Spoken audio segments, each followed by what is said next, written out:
Hi everyone, I'm Jesse Lynn. And I'm Angela Lynn, and welcome back to another episode of But Where Are You Really From? Today we're talking about a fairly difficult subject, but something that we thought was important to cover pretty imminently from the beginning of us coming back with new episodes, which is the war in Ukraine. It's obviously looming over everyone's heads right now and many different kind of ripple effects, but no more crushing effects could be had than on the people that it's directly impacting in both Ukraine and Russia. So today we invited a guest who is going to remain anonymous, but we will refer to him as Oleg. Who will be representing the Russian civilian perspective. Do want to caveat that our original intent with this episode was to have both a Ukrainian perspective and a Russian perspective, but kind of reality of the situation is that it's an ongoing war. It's very sensitive. Lots of people are either unwilling to talk about it, cannot physically talk about it. There are many reasons why it's difficult to get someone from Ukraine or directly tied to it right now. And we're very lucky that we have Oleg with us, at least to represent that side. So just laying it out there. But before we get into things, I want to give Oleg the chance to kind of introduce himself as he feels comfortable. And then we'll kind of set the stage of how we got to where we are and also get into his current situation so that we can get a kind of real person perspective here.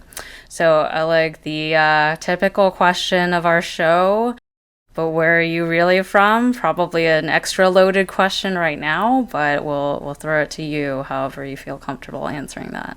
Thank you.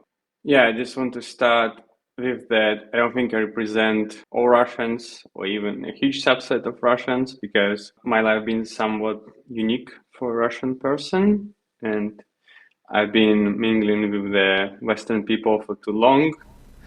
So it's kind of shaped my perspective, and I've been traveling too much anyway.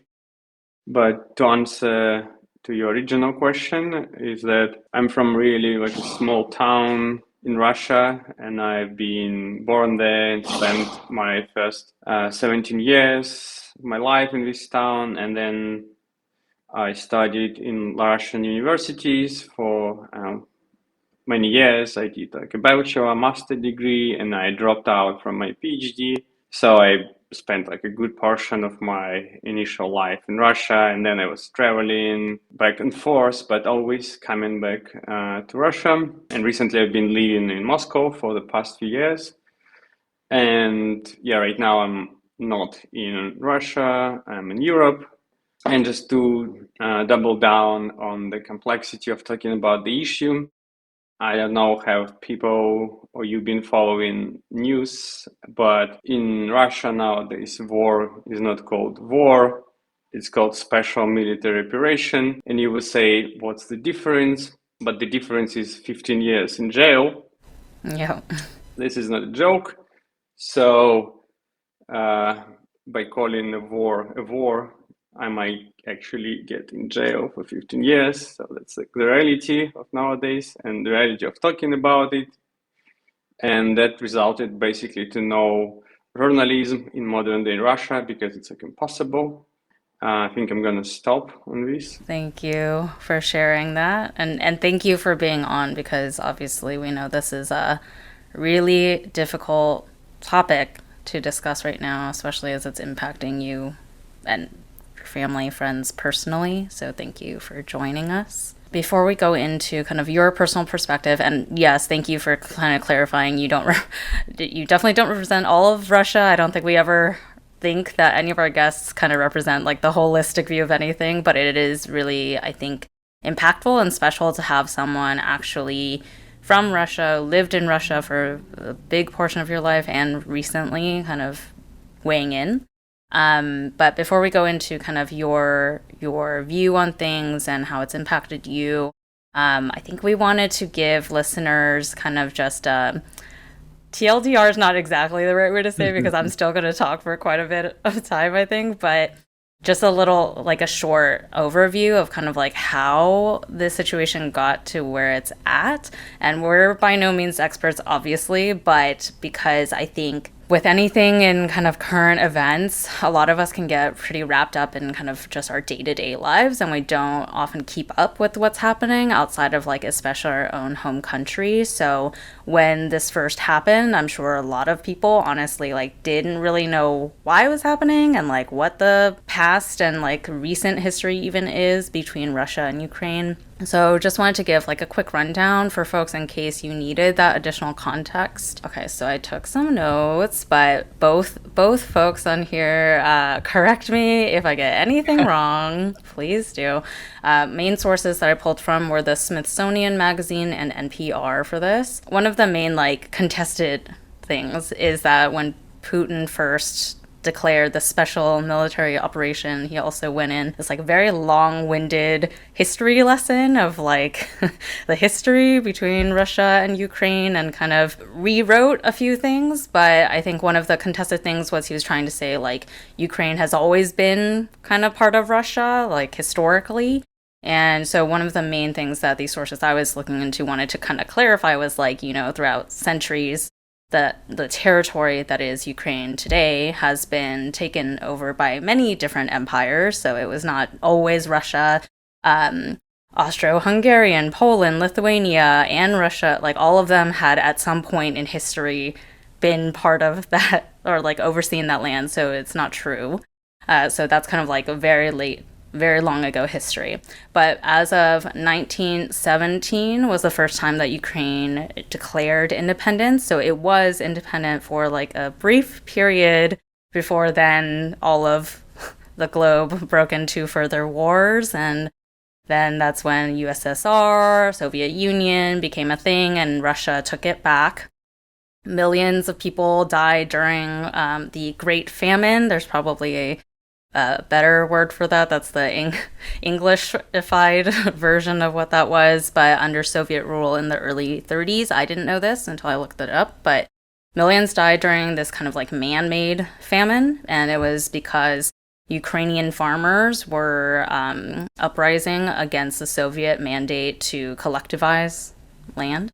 And so that also came about with this Russification, where Russia also forced the Ukrainian people to adopt the Russian language and kind of uphold Russian culture above their original Ukrainian culture.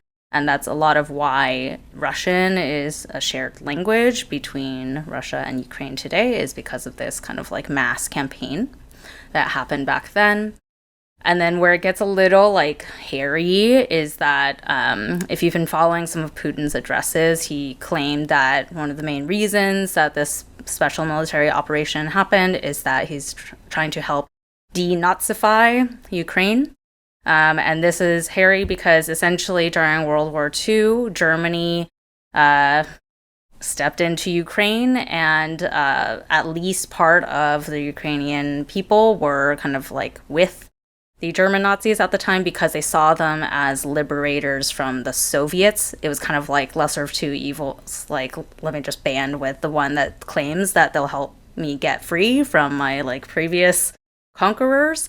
So that's why there's this kind of like association with Nazi Germany. It's not exactly true what Putin is saying about modern day, but that's where that like denazifying kind of original claim came from. And then 1991 is when Ukraine declared recent independence again. And it was actually kind of agreed upon that that would be a thing because in 1994, there was something called the Budapest Memorandum, where Ukraine agreed to give up all of its like nuclear weapons, essentially, if the US, UK, and Russia all agreed that it was a sovereign state, could stay independent, post, obviously, the fall of the Soviet Union, blah, blah.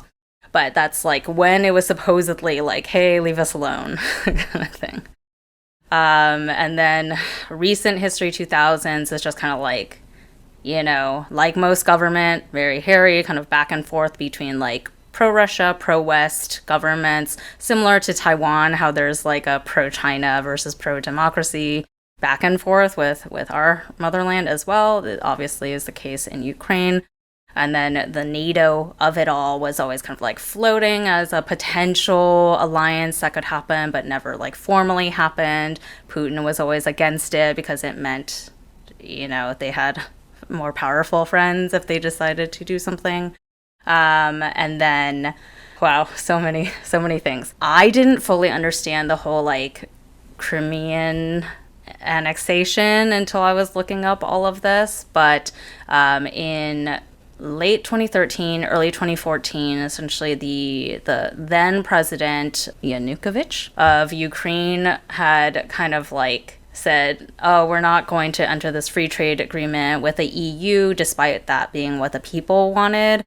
So like mass protests in Kiev, and they kind of like the parliament overthrew that existing government and put in an interim government. Putin said, that's illegal, this is a coup, screw you guys, and then kind of invaded the Crimean Peninsula. That's when all that kind of broke out, and then there's been kind of ongoing like fighting in eastern Ukraine, Donbas region, especially past that point up until this special military operation. So that's what all I found. But Jesse, Oleg, please weigh in on anything I've missed that was important or incorrectly stated. I think the only thing that I was thinking about when it comes to these conflicts is that there's always a part of it that's really hard to explain, because there's a deep history that informs how each of these geopolitical players, groups, are thinking about themselves, are thinking about domination, da da da da. And so for those of everyone that's listening and they're like, I still don't get it, it's like, well, you can't really, like, it's trying to explain to people the history of racism in the US. It's really hard to understand, even though we're quite a young country, why there are these like deep, painful things in our country's history that even we struggle to understand. So it's okay if you don't get everything, but those are, I think, generally the facts that led to the current situation. Yeah, my 2 cents. So I suggest we call it just a war, right? Because it kind of plays in the Putin narrative to call it special military operation, which I don't want to. And it's basically a war, right? I mean, that's just like a definition of it. And going back to history, I mean, everything you mentioned, it certainly rings a bell, and I would say it's correct. I just have a few details and clarifications. So history is kind of, it's not physics, right? It's very hard to, reproduce and argue like who did what. But one thing for sure, what you call the Great Famine, I think in Russian it's called Golodomor, and it's like actually happened. So in these like 30s, a lot of people in the Ukraine region, they died, and well, we can speculate why exactly they died, but it's like a lot of people died from starvation. I think about 10 million or more people, mostly from Ukraine region. In my opinion, it was mostly like poor management, going through this sort of communist mantra that communism is gonna solve everything. But it kind of was unfair because in this whole like big USSR, country, it's only like people in Ukraine mostly had to die from starvation, but not people in Moscow who kind of was like extracting all these like grains from Ukraine. You can almost argue that was done on purpose, but I don't believe this. I think it's like, when something evil happens, it's usually just like not really malicious, just purely like bad management and just like accident. And another one is that you said that about this like Nazi comment, but Putin said, oh, to denazify Ukraine, which I think is like a bullshit. But I would still make this comment that there is like some like minorities which kind of represent and believe in these ideas of like far right Nazi movement. It's like saying, oh, because there's like white supremacists in America, so now we have to start a war on America to like remove all white supremacists from power. But that's not going to be true, at least like the best of my knowledge. White supremacy is not in the power. So in that way, it's been like a great excuse for Putin, to like start in a war, saying, oh, you have like Nazis there. So that is why we need, to save people and to denazify Ukraine. Yeah, definitely bullshit. And wow, if anyone tried to say that about America, that'd be Really funny. I mean, it's true though that like Yeah. humans are complex and there's a little bit of everyone everywhere, right? Like you can find the worst of people anywhere, but that doesn't mean they represent everyone. And to be able to kind of use that as like an overarching excuse to do something upon the majority of the population is pretty bad. And it's what we're seeing now. We mentioned Putin. I'm curious. We kind of wanted to start with like the Putin of it all is what we wrote in our notes. I'm curious what your perspective is in terms of what his actual motivations are for declaring this war. I think there's obviously like many complexities and there's probably not one right, like this is exactly it. But I think this is especially interesting to us because and people are making these parallels right now as well as like between China, Taiwan, and Russia, Ukraine. That because Putin and Xi Jinping have like kind of similar cult followings and like certainly dictatorial, if you want to just be straight with kind of how they run the country. And a lot of the, at least between Xi and Taiwan, that like fixation, a lot of it has to do with kind of legacy and like kind of putting a stamp in his own legacy before he leaves power.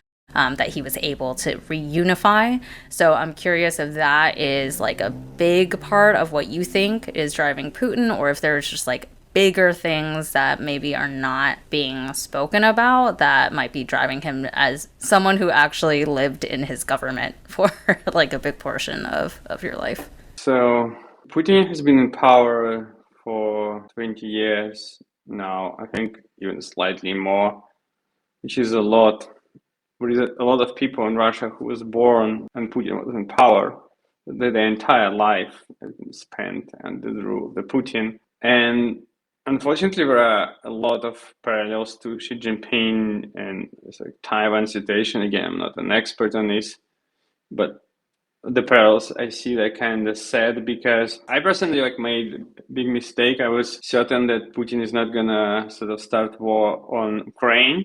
My rationale for this was that in his like 20 years of rule, he was somewhat rather rational person in the sense like he was, opposing the West and, basically playing his cards, but in this like rational way. He was like a rational players. And how like political power is structured in Russia is you have like a Putin, and then he basically has friends, and with different groups of friends. He's like military friends, and then he has this like oligarch circle who like the wealthy who run like business and stuff.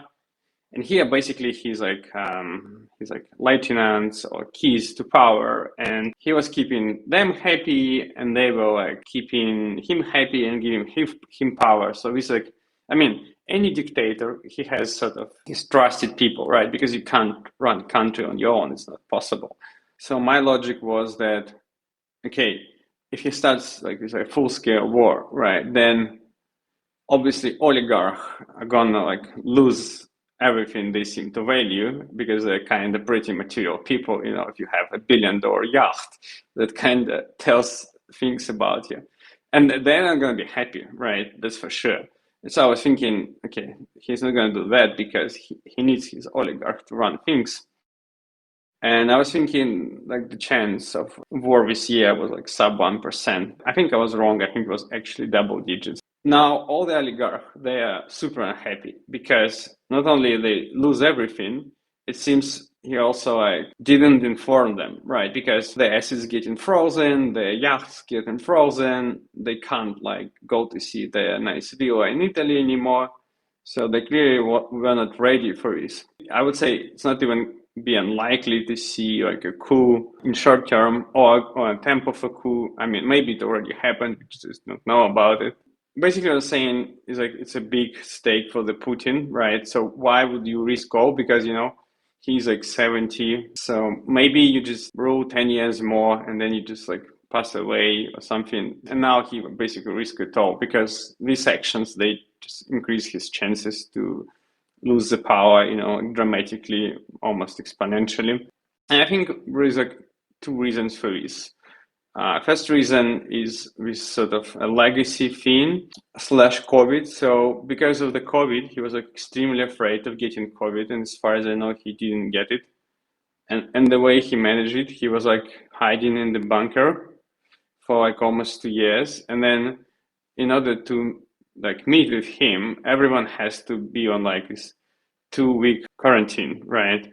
Just to meet them. And that resulted to a lot of these like high ranking officials basically not seeing their families for like 1 year or something because just they had to work with them, which they were also super unhappy. And basically he spent last 2 years like completely, isolated. And again, he's like 70, right? So it's like if you're 70 and you spend 2 years alone, I mean, you can only like imagine what's your like mental health will be. And I don't think Putin is doing therapy. He strikes me not as a guy who is, doing therapy. And then the second reason is it's like this kind of like delusional and living in a bubble, right? Because like no one wants to tell Putin bad news. You tell Putin bad news and like next day you're dead, right? So everyone is like, yes, Mr. Putin, it's so great. We have the strongest army in the world and blah, blah, blah. It's like when the Crimea was annexed, it was like a military success, right? It was basically annexed in like a couple days, almost like no shots were fired, almost no casualty. And if you look at his like speech and you look at like how the military operation was initially structured, it was structured almost like if you just would drive the tanks to the center of the Kiev and everyone will be cheering like, yes, like we are saved, like it's great. Finally, we can, return back to this like reformed Soviet Union or whatever it is. And I think he had this like delusion it's gonna work this way. Just need to send tanks and everyone will be happy and there will be no resistance.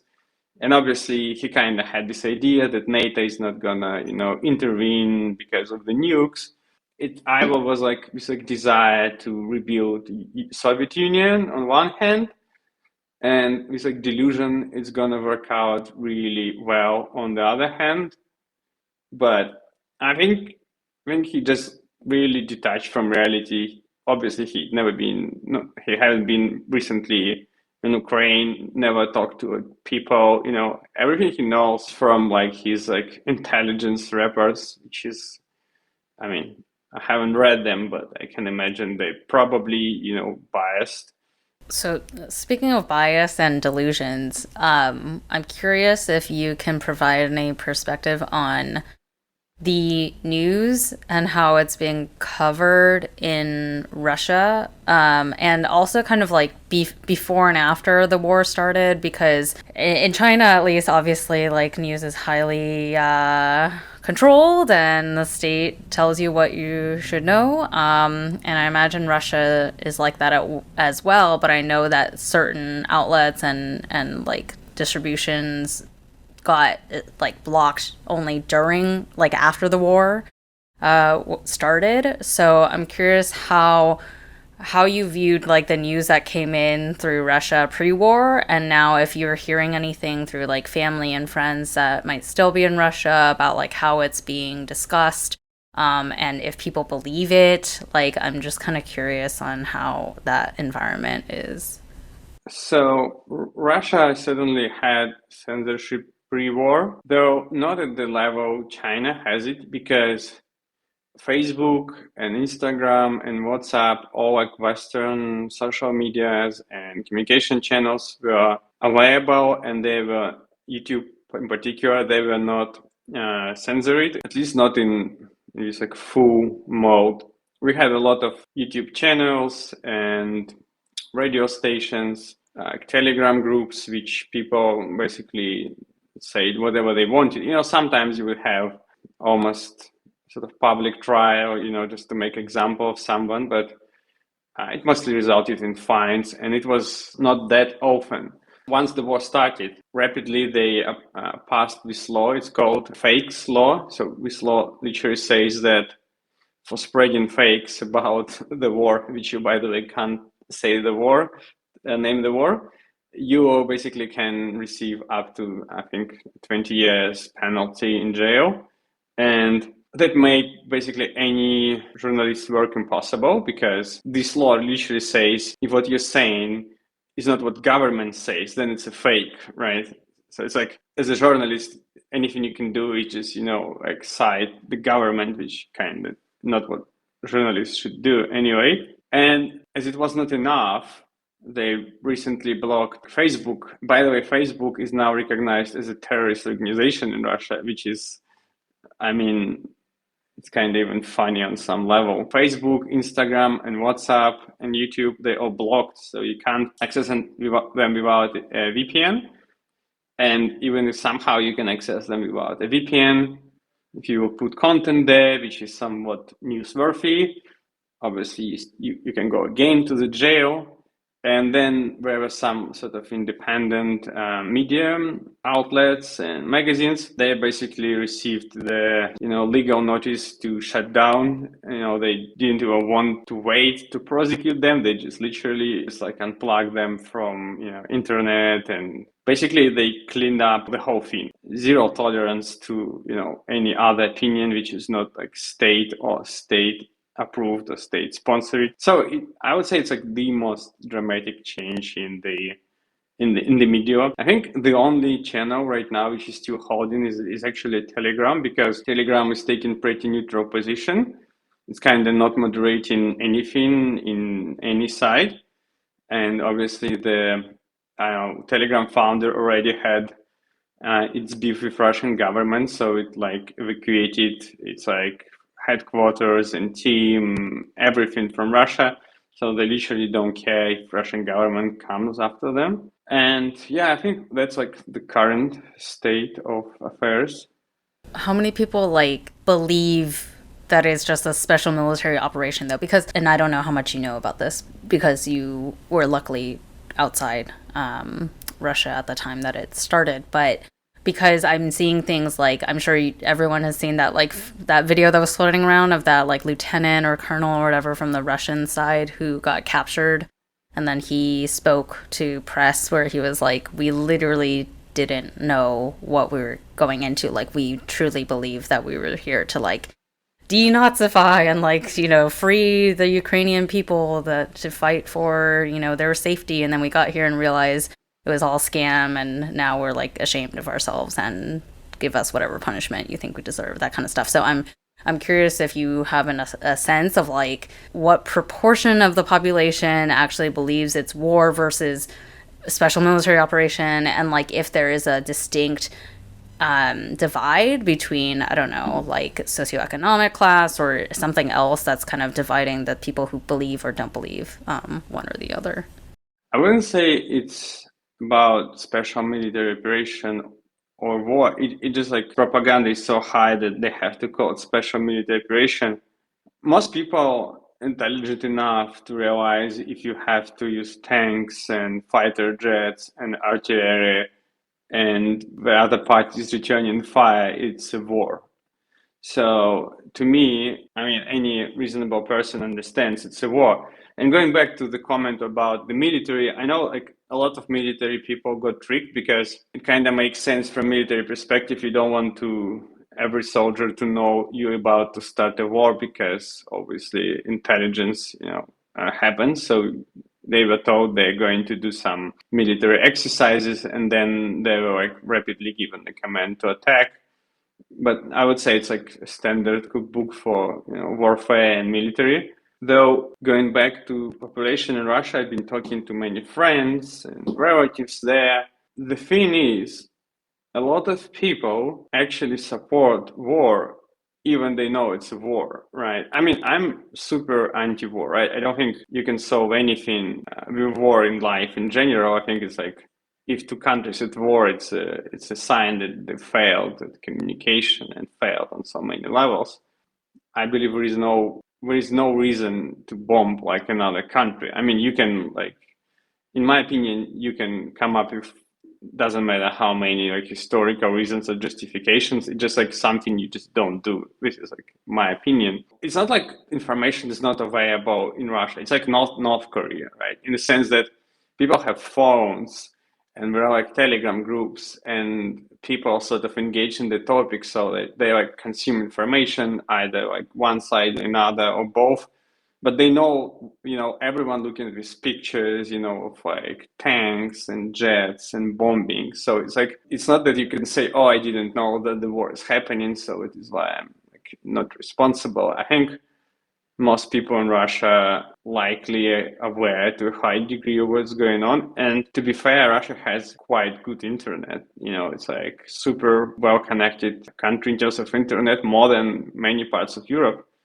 And in fact, internet literacy is higher in Russia than in many European countries. This is like what's striking to me is that people really on board with this war, especially so if you try to like bucket it, especially like it's like older generation people who lived in this like Soviet Union era, they kind of, I don't know, they kind of used to this mentality of seeing the world is like they and us, like West and East kind of thing.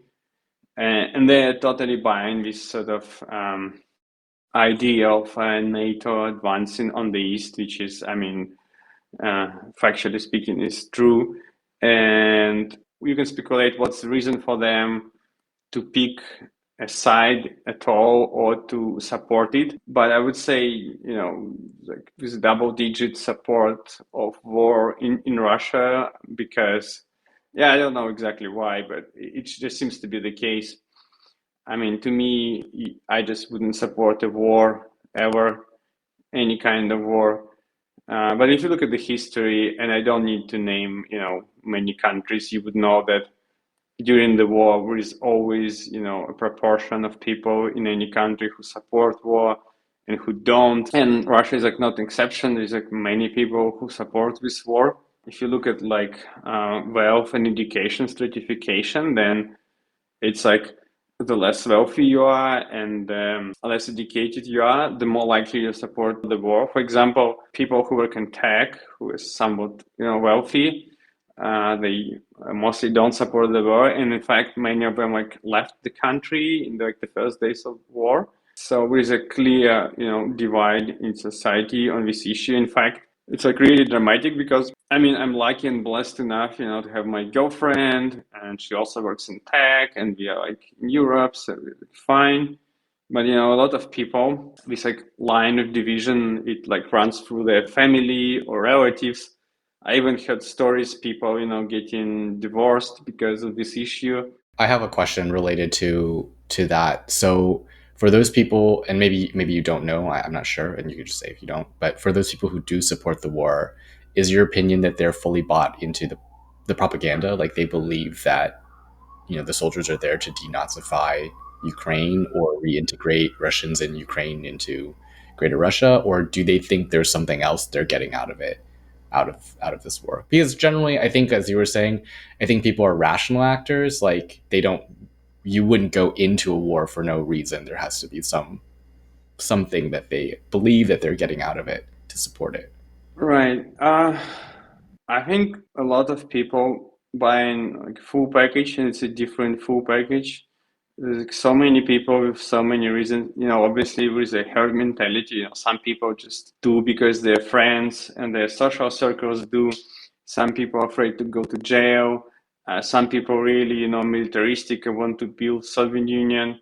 I think it's a huge mix of reasons, and I certainly think there are some people who believe into denazifying Ukraine. If you've never been to Ukraine ever in your life, and you've been watching this like state-sponsored TV for last 8 years, and last 8 years, it was exactly what it was saying, or Ukraine is getting owned by Nazis and blah blah blah. Yeah, some people certainly buying it, but in general, I would say people have all sorts of reasons to support a war, even ranging from economical to political to just, oh, I don't want, to upset my, social circle. Let's say you live in like small city and everyone like support war, like your friends, your family, and it will be extremely hard, even to stay neutral, right, at this point. You started to talk a little bit about like you still have family and friends that are in Russia, and so I wanted to completely step back, and first we should ask this up top is, how are you feeling? How are you doing? Well, I feel mostly sad about this issue because I kind of always care about people, and in the end, we're just all people trying to have our best lives, and it's always like politics, fancy concepts, countries and empires fighting for global domination, but in the end, it's all just us people. I truly believe there is no reason for anyone, to die or to have their house bombed or to lose like family, friends, and to be, forced to migrate or to lose your home and stuff. In a sense, it's always people who suffer for, whatever reason. And I feel really sad for people in Ukraine and for everyone who's affected by this conflict. And honestly, I don't even, care that much about politics of the whole situation, because to me, it's just important the well-being of people. I mean, it's literally sad that we have all these amazing like technologies nowadays in food and, like launching rockets to space, and yet we still have, to bomb like places.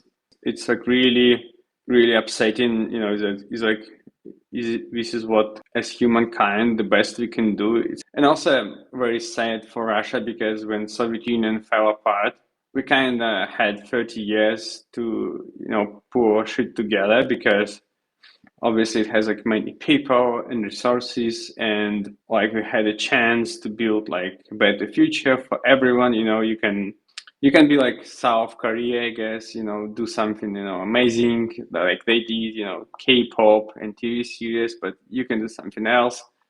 But in the end, like this 30 years resulted to like, starting war on a neighborhood country, which is like ridiculous. I also feel that it's not like justifiable, because people say, oh, then Ukraine will be in NATO, and then Russia will be basically torn apart by, well, this is the Putin propaganda, right? But we haven't seen, and we probably won't see any country with a massive amount of nukes to be invaded, right? It's like a suicide. So not buying this argument. I guess I'm very sad that it turned out in this way. I think it's almost the most worst way it could turn out. The only worst outcome would be obviously World War III with nukes, right? I mean, I think this is like the only worst option. So you mentioned obviously like hopefully we as humanity could have come up with better ways than just bombing people. Let's talk a little bit about how war has gotten more complex. So one of the main ways that the West is trying to stop Russia right now is through heavy economic sanctions.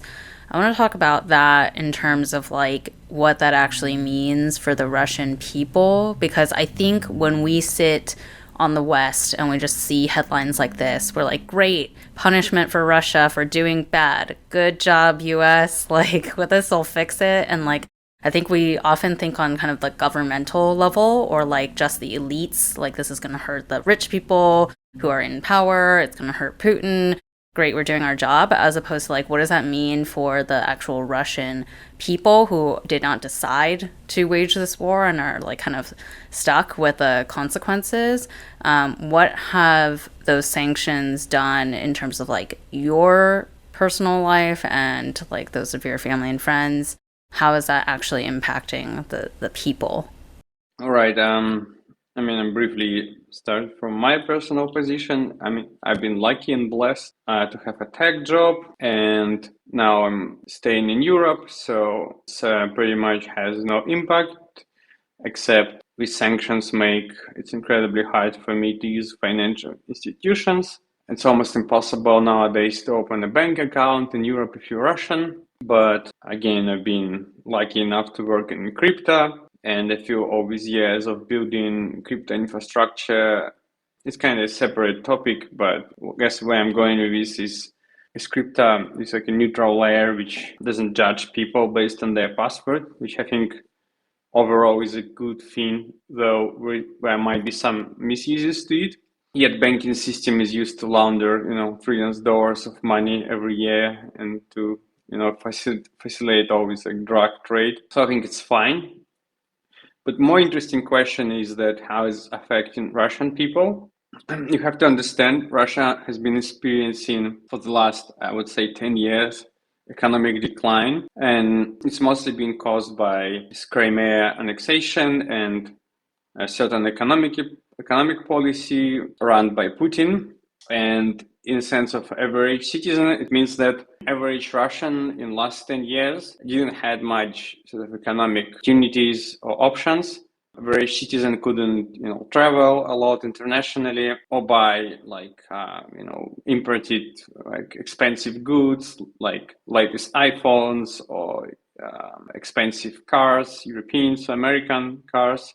And a lot of Russian citizens will experience like a new decline because of the sanctions. I mean, sanctions are real.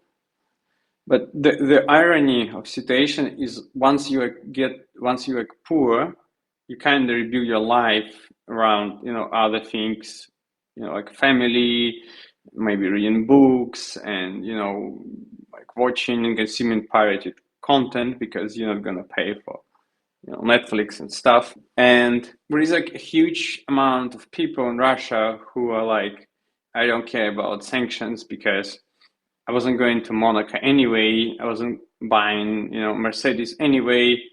I mean, I didn't have a yacht, so it's kind of okay. I'm gonna spend, more time on my dacha, which is like outside of the city house, farming, like veggies and like raising chickens. I mean, if you look at back to Soviet Union, people in Soviet Union, they were super poor in terms of GDP, but they still, it's like he's a human, like amazing in a sense they can find meaning in life and, adapt. And as long as like state propaganda can convince people that all these sort of economic misfortunes are caused by the West, then people obviously not going to rebel. And in fact, the more poor people are, the easier it's to control them and to influence like a state propaganda on them. So I think sanctions in this like short term, that it has almost no effect, but even in the long term, because they had this in fact in short term that all the people who could leave the country, they left the country, and a lot of people who wanted to leave the country, they kind of now made the decision either to leave or to stay. But it's like people who were not going to leave the country, for them, it's like it doesn't change their worldview, right? In fact, it probably makes them angry because let's say they used to buy this like Zara clothes, right? And now Zara is like left Russian market. So they're mostly angry with Zara, right? Because Zara is like a private company. So it was like its own decision, to leave Russia. I mean, you could argue that with like social pressure, which is probably true, but I guess it just makes people more angry to the West. And then I've had a lot of argument that people will be angry, so they will get on the streets because it's democracy and they will overthrow the government.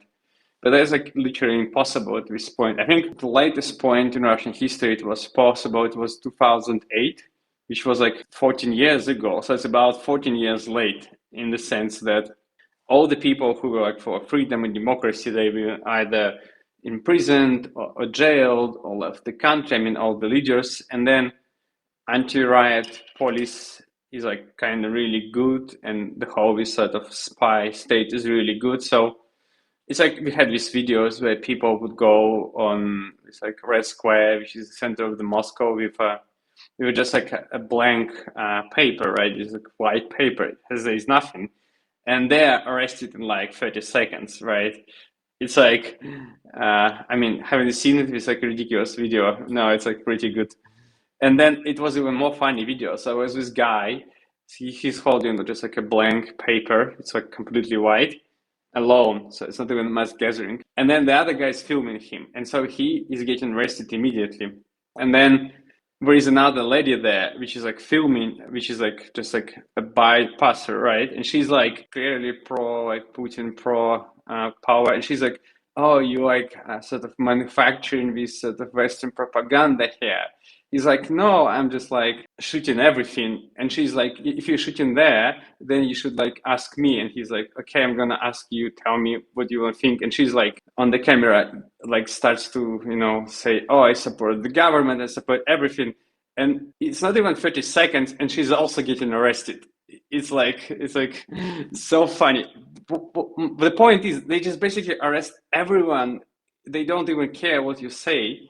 It's just like, if you try to have a public opinion, there is not even like any sort of attention to what you say. You just get arrested. It doesn't even matter what you say, because you can be like ironic or have hidden messages. It's government not taking its chances, right, with anything. It just is like any kind of during the war public speech or activity, you just get sent to jail. And so all these sanctions, they obviously harm the Russian economy. That's like for sure. But they're not going to result to overthrowing the government. I mean, they might result in the sense that if some sort of high-ranking officials will be pissed, and then they will stage a coup secretly and privately, but it's kind of a different thing. It's not like democratic way to do it, I would say. And long term, you have to look at countries like Iran or North Korea, right? They show like once like the government can control the narrative, then or Cuba, right? Then the country can live like for decades under the sanctions. It doesn't matter. And Russia has like a lot of natural resources, so it's like it's not gonna be starved of any sort of basic production. So I don't think it's gonna work to do anything to the government in short term or long term, unless some is like lucky accident. Kind of trying to bridge the people that are affected by this war between Russia and Ukraine. You mentioned that, of course, like any war, like anything that you can have an opinion on, there are going to be people who are pro or against, sure. But there are also a lot of people in Russia that are against the war happening and have friends and family in Ukraine. I was curious if, number one, you have friends and family in Ukraine, and how much of a kind of like shared culture or like relationships exist already between those countries that kind of make it just like not such a black and white and like you versus us situation that the at least Putin probably wants to make the narrative out to be, that it's like good versus bad. It's more like it's very gray because there's connected points. I'm curious what your connected points are and how much that was even just like part of everyday kind of interaction between the two countries and cultures pre-war. Well, I mean, Russia shares immense history with Ukraine. I mean, our nations, our culture, language, food, families. A lot of people literally has families split across two countries, like marriages and kids. I have friends in Ukraine, and I again been blessed being friends with reasonable and understanding people. And I think people will overcome always political crisis and war, because to me relationship with other people is more important than whatever political agenda anyone pushing.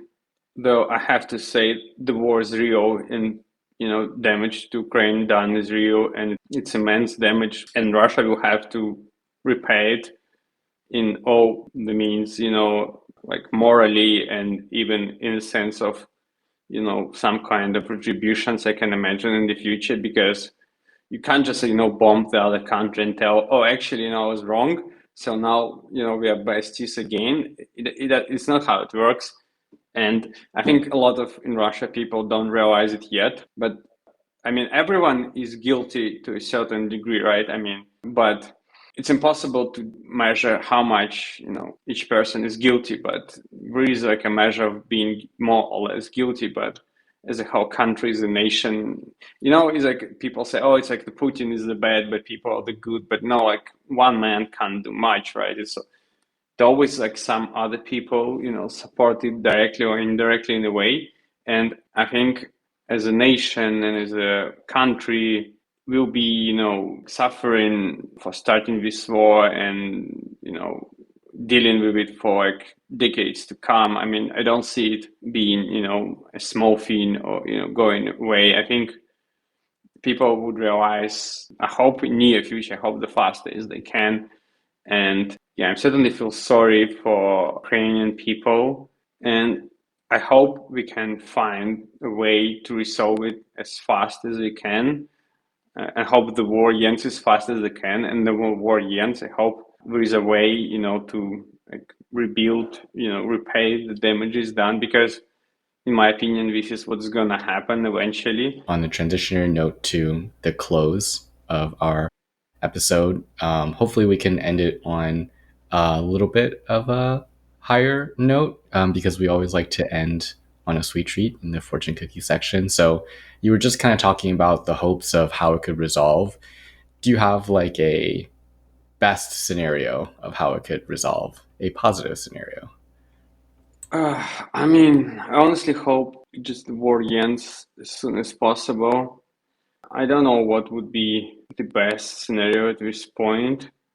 I guess I just would say what I don't want to happen, which I can see can happen, is that this conflict would last, for years and years. Russia stays under the sanction. In Europe, the case basically is like a European, not Europe, Ukraine became this like European battleground for proxy wars for like China or other parties, which will, be sort of poisoning entire Europe for years to come. I guess that would be the worst outcome. And I hope this just does not happen. I hope somehow we find the way to stop the war and start rebuilding, our countries, our economies, our like burn bridges and relationships.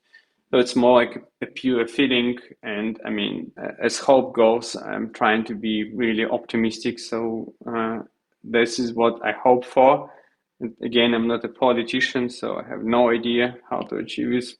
Have any of your friends in Ukraine mentioned any like actually helpful things that people can do that are outside of Ukraine? Like I know people are donating money. I know that there's like crypto made a positive wave when people were able to donate crypto to the Ukrainian government. Are there any like big things that you've heard from your friends there that like, oh, that actually worked, or like, oh, I'm happy that happened and maybe we can do more of or encourage more of? Again, I would say just, help people who are in need because of this war, who are displaced or, need like shelter, need, food, or, need like a bank card to pay for something, or, whatever they need. It just, just try to minimize the suffering of humans who are affected by this, by the war. I think it would be the best. Well, thank you for joining us on this episode and lending us your voice and your opinion. As Angela said up top, obviously, like it's not a easy thing or technically legal thing for you to be doing. So it's really great to hear from someone who could really guide kind of like what's going on in the current situation. Yeah, thank you for inviting me. And despite it being a hard conversation to have, I think staying away from this topic at these times is something I would regret. And I think it's great to step in ways you can. And I would encourage everyone to do it, because humans have long lives. And if you don't do something you feel right in the moment, then you have to live for the rest of your life thinking about it and carrying this sort of emotional baggage through your entire life. And that's like, doesn't worth it. Well, listeners, if you have any questions on this topic or for us, Or if you are Ukrainian or have Ukrainian family, friends directly affected right now, and you want to share their story so that we can kind of balance out what we discussed today and the perspective we shared today, since we weren't able to secure a Ukrainian guest for this episode, also contact us, write us in at telluswhereyou'refrom@gmail.com. We could do a follow-up episode if there's someone who's really interested in sharing that perspective, or just share some stories that we read on the show as well. So contact us if you're interested. And until next time. 再见。